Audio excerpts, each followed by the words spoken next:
আসসালামু আলাইকুম ভাইয়ারা, সবাই কেমন আছো? আশা করছি সকলে অনেক ভালো আছো। আমি মাসুম একাডেমি থেকে তোমাদের মাসুম ভাইয়া বলছিলাম। আজকের ক্লাসটা তোমরা অবশ্যই বুঝতে পারছো পরিসংখ্যানের উপর, মানে জেনারেল ম্যাথের 17 অধ্যায়, ভেরি ভেরি ইম্পর্টেন্ট অধ্যায়।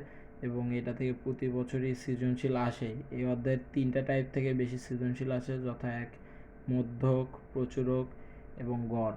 এই 3টা থেকে এই অধ্যায়ে বেশিরভাগ প্রশ্নই আসে। তো এখানে তোমাদের আজকে এই পরিসংখ্যানের ফার্স্ট ক্লাসটা বেশি বড় হবে না ভাইয়া, ক্লাসটা শর্ট হবে অনেক।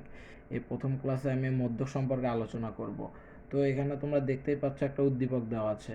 কি দেওয়া আছে? 40 জন শিক্ষার্থী বাংলায় প্রাপ্ত নম্বরের গণসংখ্যা সারণী নিচে দেওয়া হলো। আচ্ছা, এটা বাংলা প্রাপ্ত নম্বর গণসংখ্যা সারণী নিচে দেওয়া হয়েছে। তো এখন আমরা মধ্যক নির্ণয় করতে হবে।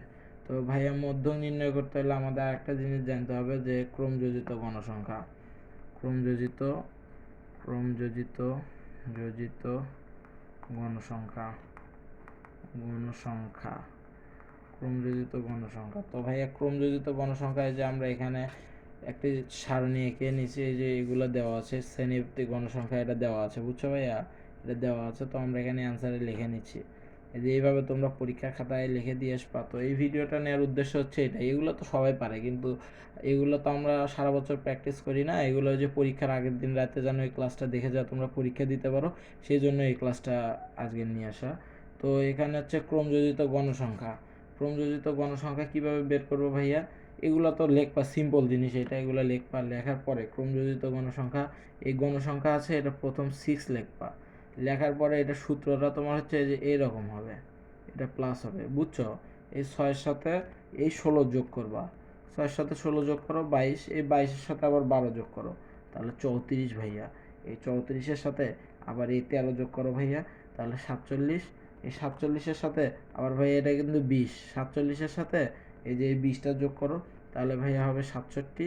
এই 67-র সঙ্গে তুমি 5টা যোগ করলে 72 পাবা। এই 72-এর সঙ্গে 4 যোগ করলে পাবা 76। 76-এর সঙ্গে 3 যোগ করলে পাবা 79। 79-র সঙ্গে 1 যোগ করলে পারবা 80। এরকম করে ভাই লিখে নিবে। এগুলো সিম্পল জিনিস। এরকম করে লেখার পরে এখানে আর একটা জিনিস বের করতে আমাদের হবে, এই এর মান বের করতে হবে। এই যে আমরা এই যে, ও আমি তো তোমাদের সূত্র দেই নেই ভাইয়া, আগে সূত্রটা দেওয়া আমার দরকার ছিল। ও মিস্টেক ভাইয়া, সূত্রটা আমি দিই। এই যে দেখো, মধ্যক সমান মধ্যক মধ্যক এটা সূত্রটা দিচ্ছি তোমাদের। মধ্যক সমান L plus n/2 minus FC into h/fm। বা এই সূত্র সবাই জানি, এগুলো আমাদের মুখস্থই আছে। l+n/2 minus FC into h/fm। তাও এখানে আমাদের কিসের মান লাগবে? এল এর মান লাগবে, n/2-র মান লাগবে, এফসির মান লাগবে, তারপরে হচ্ছে এফএম এর মান লাগবে, এইচ এর মান লাগবে, এগুলোর মান লাগবে আমরা। তাহলে এখান থেকে সর্বপ্রথম এন এর মান বের করব। এই সবগুলো যোগ করো, বুঝছো ভাইয়া? এই সবগুলো যদি তুমি যোগ করো, তাহলে সম্ভবত এখানে 20 আর 13 12, আচ্ছা 16, আচ্ছা 16 ছয় ছয় তোমার হচ্ছে 79 আর 80। তোমরা এখানে 80 পাবা, n = 80 পাবা, বুঝছো ভাইয়া? n = 80 পাবা। তাহলে এখানে যদি তোমরা মনে করো n/2 করতে চাও, তাহলে n/2 সমান 80/2। অতএব n/2 সমান 40, বুঝছো ভাইয়া? n/2-র মান আমরা 40 পাইছি। কত পাইছি ভাইয়া? 40। তো এখানে লেখো n/2-র মান কত। n/2-র মান হচ্ছে 40। আচ্ছা, n/2-র মান পাইলাম, n/2-র মান আমরা 40 পাইছি। এখন এখানে এল এর মানটা আমাদের নির্ণয় করতে হবে, বুঝছো ভাইয়া? এল এর মান কিভাবে নির্ণয় করবা বলো? এল এর মানটা কিভাবে নির্ণয় করবা? তোমরা সকলেই জানো কম বেশি। এই যে এল এর মানটা যদি আমরা নির্ণয় করতে হয়, এই ছকটা দেখো ভাই, এটা বুঝবা না। এল এর মান নির্ণয় করতে হলে আমাদের এখানে হচ্ছে তোমার n/2-র মান কত পাইছি? 40 পাইছি না? 40 পাইছি। এই 40টা এই শ্রেণীব্যক্তিতে কোনটার মধ্যে আছে বলো? এই 40টা অবশ্যই ভাইয়া এই যে 41 থেকে 50-এর মধ্যে আছে। আছে কিনা বলো? 41 থেকে 50-এর মধ্যে আছে 40। তাহলে এখন এই 41 থেকে 50-এর মধ্যে যে আছে, এখানে এল এর মান হবে যে সর্বনিম্ন সংখ্যাটা, মানে 41, এটা হবে এল এর মান। তো এই যে এটা এখন বসা দেয়, এল এর মান 41। এখন আমরা হচ্ছে এফসির মান বের করবো ভাইয়া, বুঝছো? এফসির মান কিভাবে বের করব?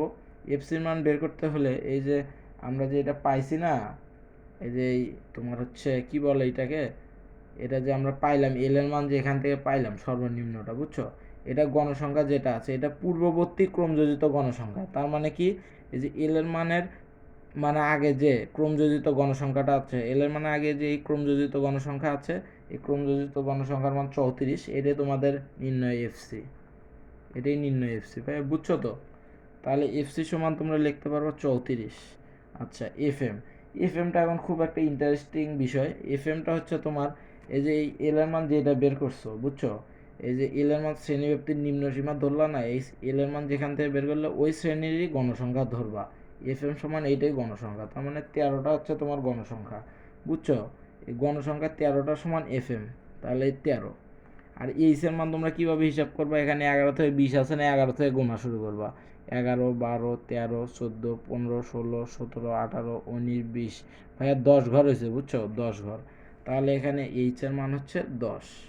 তো এগুলো সিম্পল জিনিস ভাইয়া, এগুলো নিয়ে বেশি কথা বলে লাভ নাই। তো এখন মান বসায় দাও। এল এর মান 41 পাইছি আমরা, প্লাস n/2 মান কি পাইছি ভাইয়া, n/2 মান পাইছি 40, মাইনাস এফসির মান পাইছি ভাইয়া 34, ইন্টু এইচ এর মান পাইছি 10, এফএম এর মান পাইছি 13। বুঝতে পারছো ভাইয়া? একটু আমি অসুস্থ তো ভাইয়া, এই জন্য রেগুলার ভিডিও ছাড়তে পারতেছি না, একটু অসুস্থ আমি তো। আচ্ছা যাই হোক, এখন ক্যালকুলেটর দিয়ে হিসাব করবা, আর ক্যালকুলেটর ছাড়া আমি করি। 41 প্লাস তোমার হচ্ছে এখানে 40, 40 থেকে যদি তুমি 34 বাদ দাও তাহলে পাবা 6 ইন্টু 10/13। আচ্ছা এখানে হিসাব করো, তাহলে হচ্ছে তোমার 41 প্লাস 6×10=60/13। তো এখানে তুমি যদি মনে করো 13 লসাগু নাও, তাহলে হর দিয়ে ভাগ করবা, তাহলে 13 আর হচ্ছে গুণন, 13 গুণন 14, 13 গুণন 14 তোমার হচ্ছে 182 আসবে। 182 প্লাস 16, তাহলে এটা আসবে 182 প্লাস 16/13, তাহলে 18.61 আসবে ভাইয়া, বুঝছো? এটা একবারে ইজি একটা ম্যাথ ছিল, 18.61 আসছে প্রায়, বুঝছো? একবারে সহজ। তো আশা করছি সকলেই বুঝতে পারছো। সবাই আমাকে চ্যানেলটা লাইক দিয়ে আমার পাশে থাকো। আশা করছি সবাই ভালো থাকো, সুস্থ থাকো। আসসালামু আলাইকুম।